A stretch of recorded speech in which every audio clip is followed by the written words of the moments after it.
আমরা যে কোরআনের পাঠীদেরকে নিয়ে আজকে বসেছি, আমি এতটুকু জানি আল্লাহ নবী বলেছেন, তুমি যদি ইসলামিক অথবা আলেম ওলামাদের পাশে থাকতে পারো অথবা খেদমত করতে পারো, তাদের উসিলা হলেও নাজাতের একটা ব্যবস্থা হবে। অল্প আমল নাজাতের জন্য যথেষ্ট হবে। আমরা অনেক জানি, অনেক শুনি, কিছুই মানি না। এই জ্ঞান, এই শোনা, এই ওয়াজ আমাদের কিছু কাজে আসবে। যেহেতু 7 যত 8 বেহেশত আছে, তো 8 বেহেশতের কোনো না কোনো জায়গায় স্থান পাওয়ার জন্য আমারও অল্প আমল নাজাতের জন্য যদি যথেষ্ট হয়ে থাকে, আমি জীবনে হয়তো আপনি হয়তো বৃহৎ আমল অথবা ইসলামিক জ্ঞান অর্জন করেন নাই, তবুও আলেমদের সাথে থেকে যতটুকু অর্জন করা যায় ততটুকু করতে হবে। আমরা জানি, আমি যদি আরেকটু জানি যদি বলি, তারা আমার গেলবে ফারিদাতান আলা কুল্লি মুসলিমিন ওয়া মুসলিমাত, অর্থাৎ প্রত্যেক নর-নারীর জন্য দ্বীনি ইলম শিক্ষা, ইলম অর্থ জ্ঞান, জ্ঞান শিখে ফরজ। তো ফরজ করে দিয়েছেন, আমরা কোনো কারণে সেই ফরজ কাজটা আমরা করতে পারি না। অর্থাৎ যদি ইলম বলি, দ্বীনি ইলম বলি, অর্থাৎ আমি বাংলা জ্ঞান, ইংরেজি জ্ঞান, অন্যান্য জ্ঞান অর্জন করেছি, সেই জ্ঞানটা যদি আমি ইসলামিক জ্ঞান করি তাহলে ফরজের আওতায় পড়বে। আর যেটুকু আমি বাংলা অথবা যে শিক্ষা নিয়ে যদি সমাজ এবং দেশের ইসলামের কাজে লাগে সেটাও ফরজে পড়বে। কিন্তু ফরজটা পরিপূর্ণ আমি শিখতে পারিনি, কিন্তু যতটুকু জানি সেটা আমল করে সমাজ এবং দেশের মঙ্গলের জন্য যদি করতে না পারি, তাহলে সেটুকু আমাদের সমাজের মঙ্গলে আসবে না। প্রিয় উপস্থিতি, সমাজের মুরব্বীগণ যারা আছেন, আমি শুধু এটুকু বলে আলোচনা শেষ করব। আমরা আমাদের সন্তানদেরকে দ্বীনি ইলম অথবা সুশিক্ষায় সুশিক্ষা করতে হবে।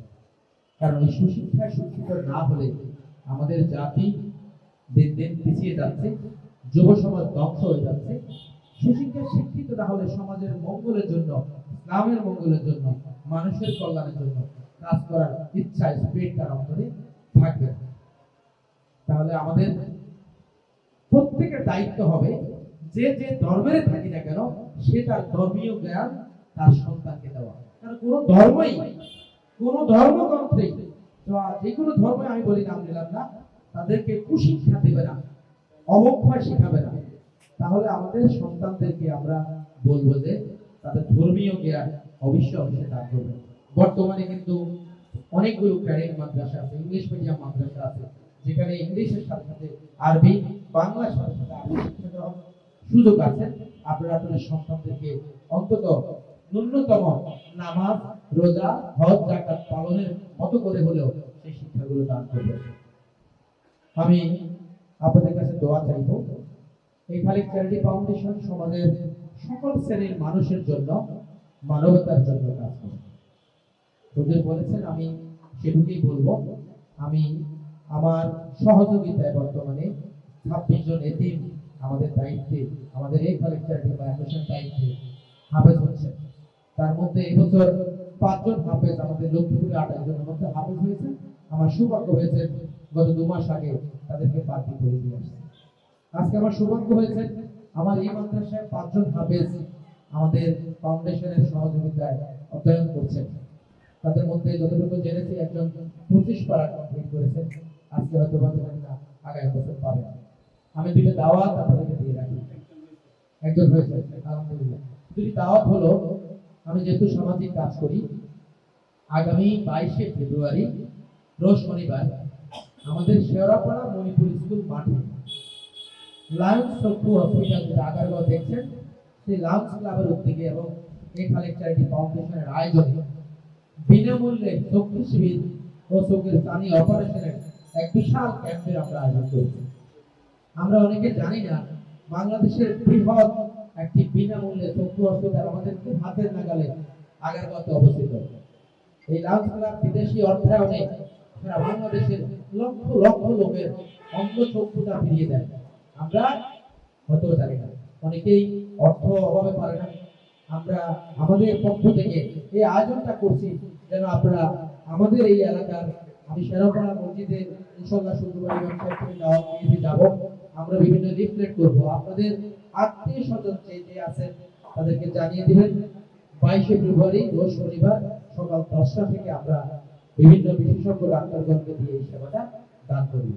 আরেকটা দাওয়াত দিয়ে রাখি, আমি আমাদের মুফতি সালাউদ্দিন সাহেবের সাথে একটু আগে কথা বলছিলাম। আমাদের একটা পরিকল্পনা আছে, আমাদের বৃহত্তর মিরপুরে যতগুলো মাদ্রাসা ও এতিমখানা রয়েছে, এখানে চ্যারিটি ফাউন্ডেশন এই রমাদানে এই বছর যারা হাফেজ হয়েছেন তাদেরকে আপনারা যেহেতু আপনাদের মাদ্রাসা থেকে দিচ্ছেন, আমরা আমাদের ফাউন্ডেশনের পক্ষ থেকে ওই হাফেজদেরকে একসঙ্গে নিয়ে একদিন ইফতার করবো এবং হাফেজদেরকে আমরা আমাদের পক্ষ থেকে সামান্য উপহার ও পাগড়ি পরিধানের একটা প্রোগ্রাম করার আমি নিয়োগ করেছি।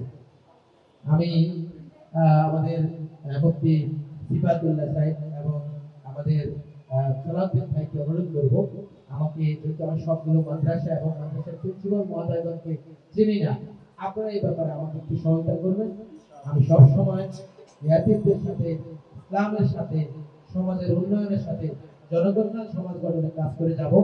যেহেতু এই মিরপুর আমার বিজনেস, এই মিরপুরের মাটি থেকে আমি 2টি পয়সা ইনকাম করেছি।